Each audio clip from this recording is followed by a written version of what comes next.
A gente vai agora para uma entrevista, porque vence na próxima sexta-feira o prazo para que o presidente da República sancione o projeto de lei 576 de 2021, mais especificamente no artigo 23, que fala da proteção aos pequenos produtores e da ampliação do prazo para a construção de usinas de mini geração distribuída solar de 12 para 24 meses. Pois é, muitos detalhes, né? E a lei, ela é importante para garantir segurança jurídica e sustentabilidade ao setor de energia solar. E para a gente entender um pouco mais, não só de energia solar, mas o setor de energia como um todo, viu?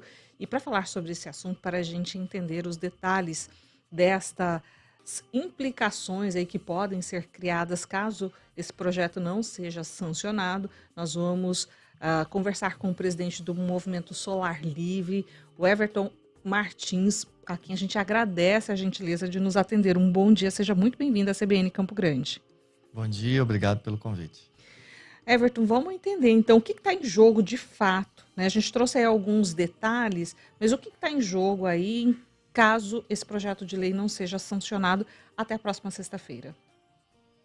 O que está em jogo é o direito do consumidor, que acreditou na lei vigente, fez investimentos, construiu seu sistema fotovoltaico para um supermercado, para uma padaria, para seu empreendimento, financiou no banco público e, por falta da entrega da rede, da distribuidora de energia, ele então pode ser enquadrado na chamada regra da taxação da energia solar. Ficou conhecido muito pela taxação do sol, né?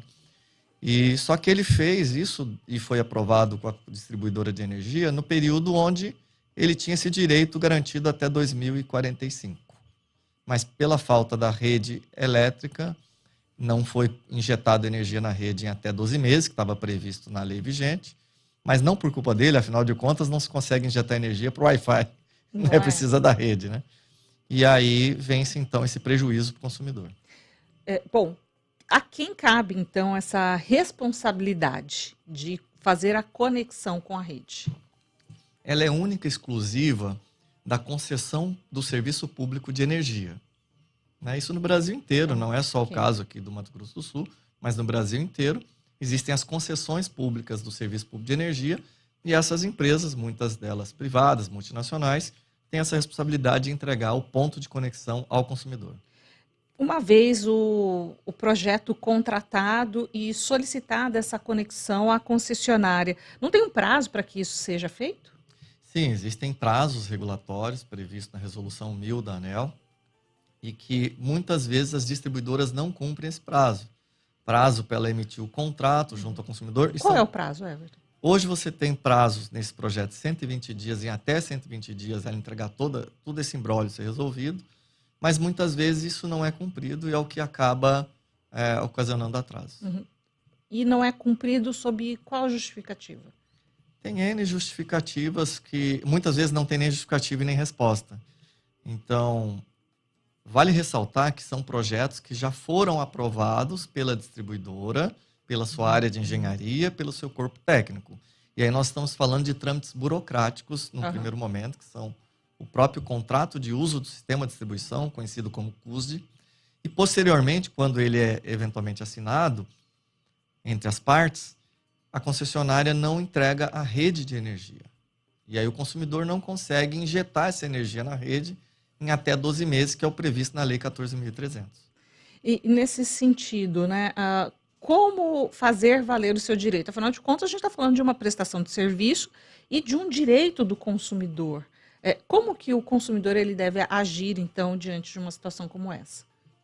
Olha, primeiro notificar administrativamente a ANEEL, que é o órgão fiscalizador, para que ela notifique a concessionária.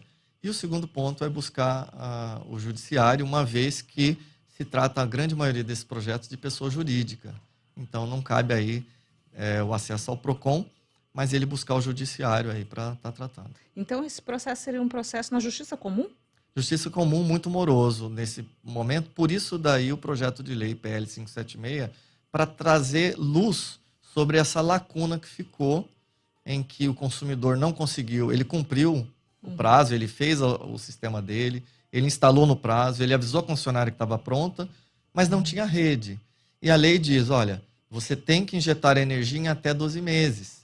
Só que como ele vai fazer isso se não há o ponto medidor lá na porta da empresa dele, do sítio dele, enfim, da propriedade dele?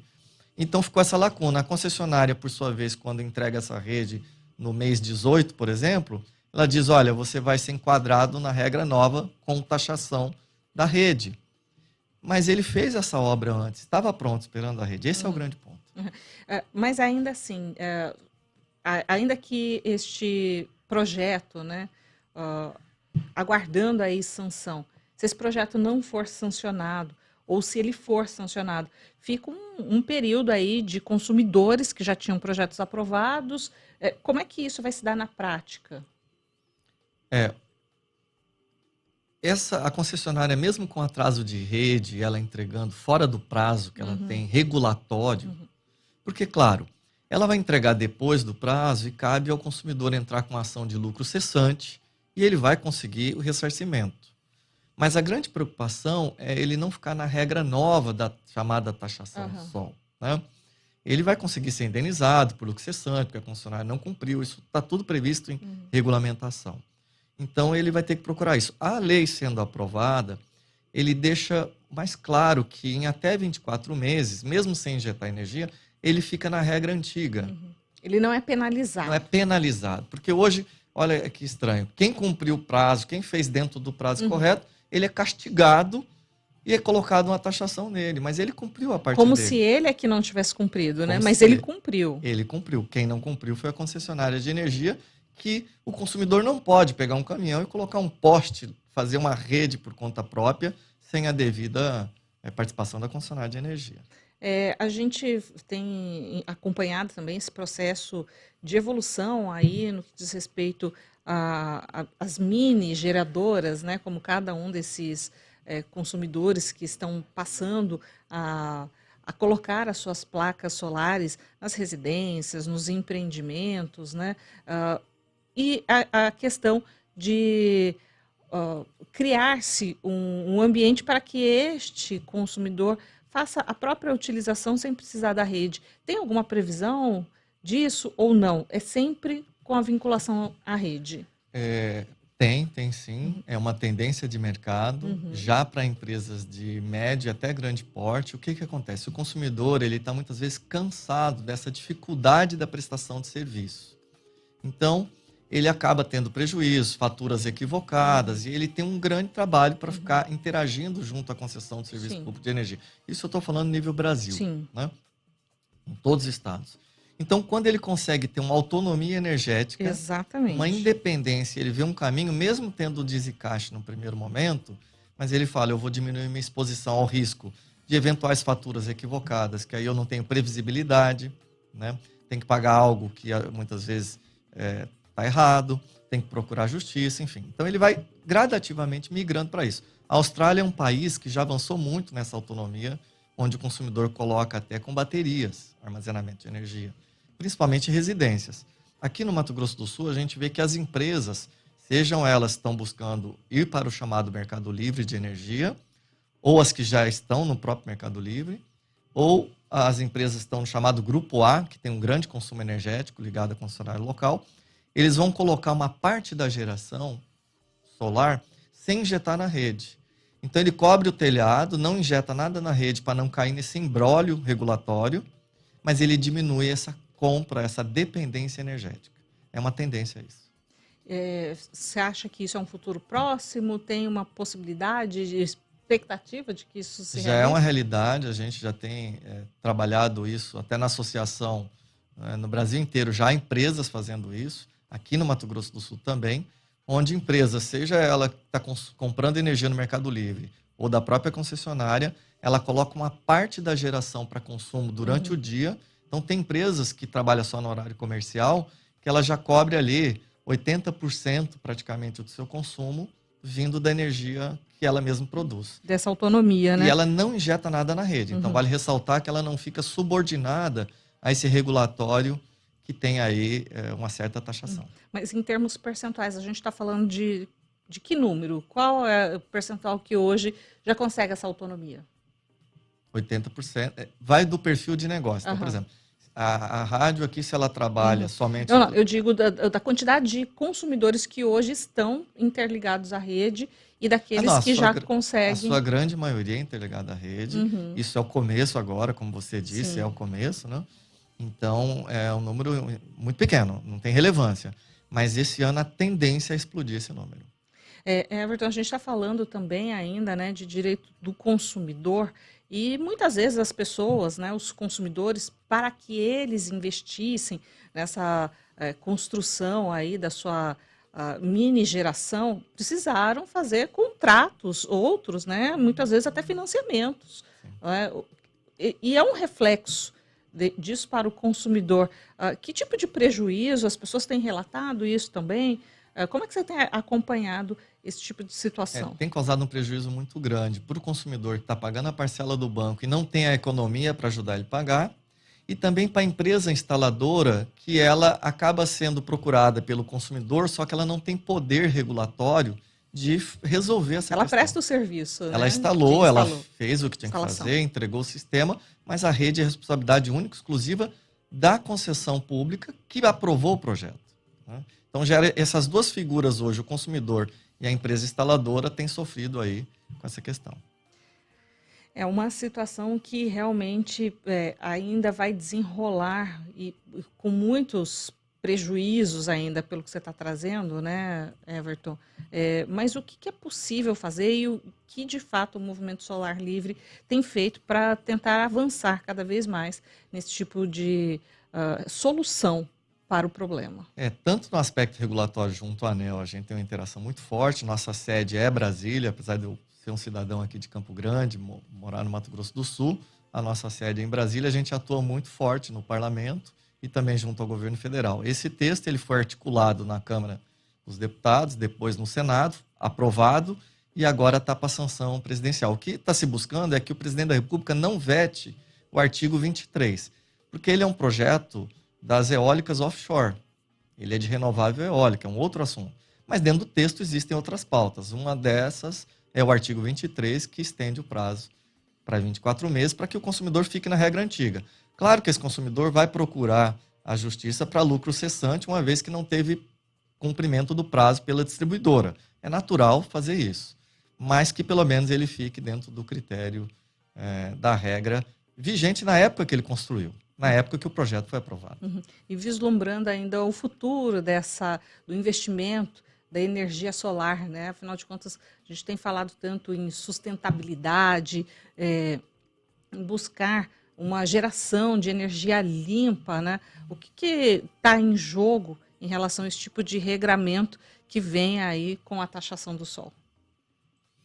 Olha, essa chamada taxação é a cobrança dos custos da rede. Nossa tarifa, ela é barata. Ela é cara porque na tarifa de energia se carrega muitos encargos, muitos impostos, outras coisas que de fato não é a energia em si, né?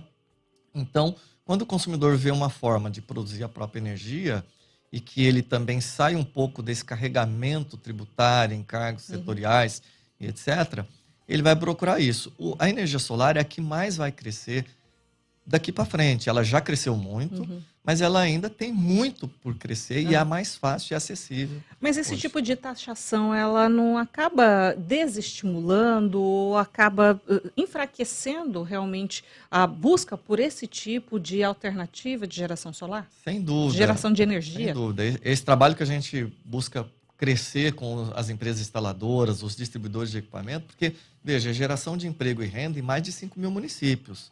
Esses instaladores, com empresas geralmente pequenas, familiares... Isso falando só das empresas. Das empresas. Muitas vezes treinados, o Sebrae fez um trabalho muito grande no Brasil inteiro de capacitação, estimulou isso, e nós estávamos numa comissão de Minas de Energia há um mês atrás, e foi questionado até por uma pessoa do próprio Sebrae, dizendo assim, olha, a gente incentivou e vocês aqui estão na contramão.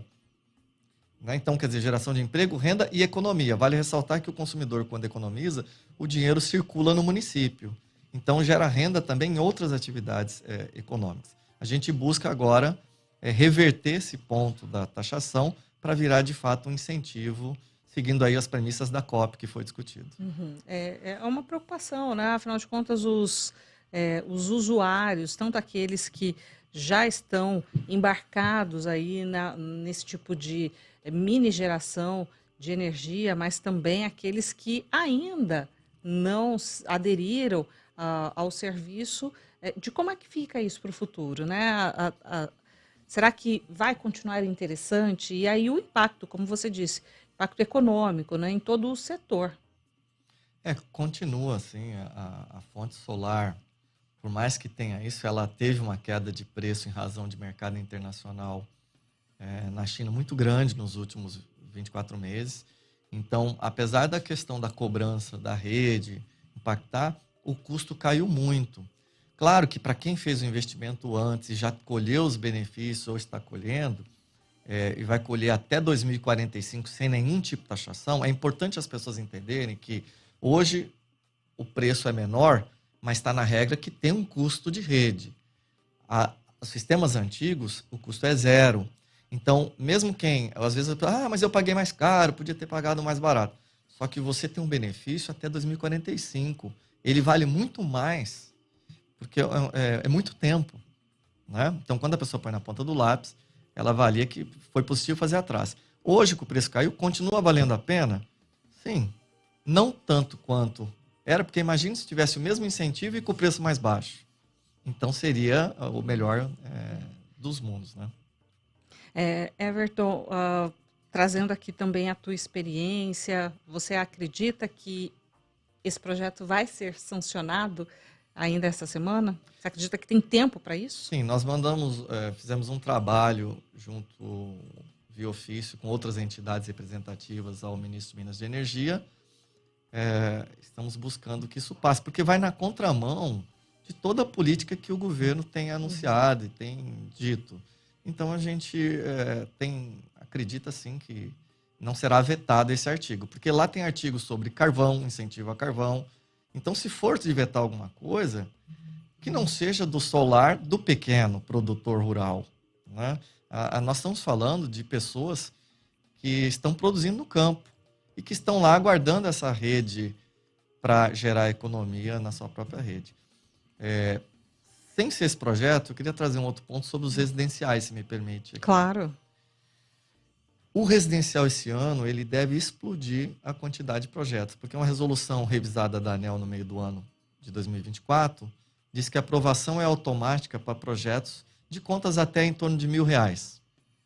Então, não haverá essa burocracia para os projetos residenciais. Então, para quem está nos ouvindo e falar pelo tema residencial, será muito rápido e muito fácil instalar nos telhados das casas.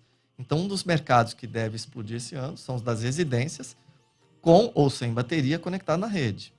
Então, só para deixar essa deixa para quem está nos assistindo, que esse regulatório não afeta esse grupo. O pequeno... residencial. O residencial. Isso. Uma conta até R$1.000. Ficou facilitado a partir dessa resolução de junho de 2024. Perfeito, excelente esclarecimento.